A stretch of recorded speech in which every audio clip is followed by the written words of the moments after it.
The biggest change we made in this month's asset allocation was to downgrade our stance on the renminbi from neutral to -2, which indicates we expect a large fall in the next 3 to 6 months. Now, the currency has fallen by about 10% from its highs this year in March or April, but more importantly, it's fallen by about 8% since the 15th of June. The 15th of June is an important date because that was the date when President Trump decided to impose tariffs on a first 50 billion tranche of imports from China. Since the same date, the renminbi has also fallen by about 5% against its basket. It looks like there's been some unilateral action on the Chinese side to mitigate the impact of these tariffs. Our scenario analysis suggests that a fall of about 8% against the dollar would, in aggregate, offset the cost of tariffs on up to $200 billion more of imports. But anything more than that, if the trade war escalates further, would require a 25 to 30% depreciation in the currency. And taking into account the likely fall into deficit of the Chinese current account, the current account balance in the first half was negative for the first time in 20 years, it makes sense for the renminbi to continue to depreciate. And we do expect a further 15% weakening in the next 3 to 6 months if trade war risks continue as they are. So this means that despite President Trump's rhetoric and attempts to talk the dollar down, both against the euro and against the renminbi, he's likely to be disappointed and the dollar is likely to strengthen from here. The US stock market has acted as a safe haven in the last few months, understandably so, because it's relatively insulated from trade war risks. But with the two stands parts of the yield curve getting ever closer to inversion, investors are getting understandably nervous about how long can the US continue to perform that duty of being the safe haven for global equity markets. And we see 4 threats for the US stock market going forward. The strong dollar being probably the main one, but only one of these 4. The first one is tighter liquidity, and we've been talking about that quite a lot over the past few months. We know that in the past 9 tightening cycles by the Fed, multiples for the US stock markets have fallen on average, whereas in this cycle they've continued to go up. Since the April low this year, the stock market in the US has gone up about 10%, but only 3% has been due to increased earnings expectations. And that means that everything else has come through multiple expansion. And that's unusual because multiples should be falling at this stage.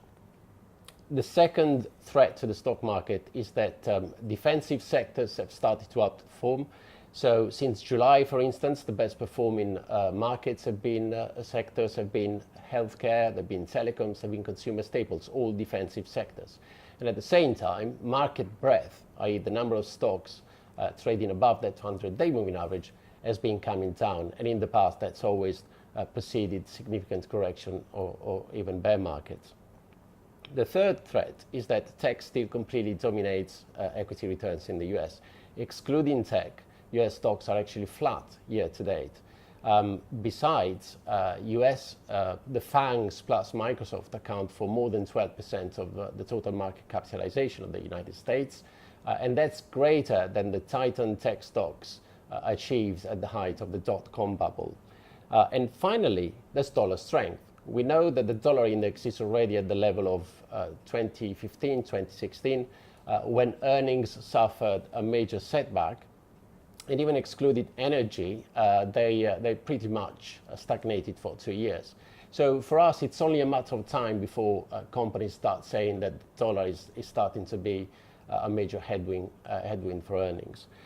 So we've been doing some work on whether downside risk has been priced in by different markets. And Ollie, maybe you can summarize the results of that work.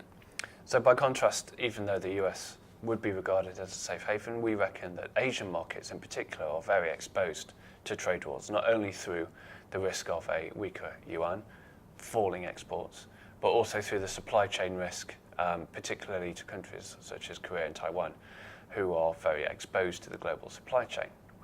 And if we analyse the put-call volume, open interest volume, we find out that, for example, in the Hang Seng Index, investors have been buying fewer puts than average in recent months, which suggests that investors are becoming less hedged to Hang Seng downside than they have been in the past.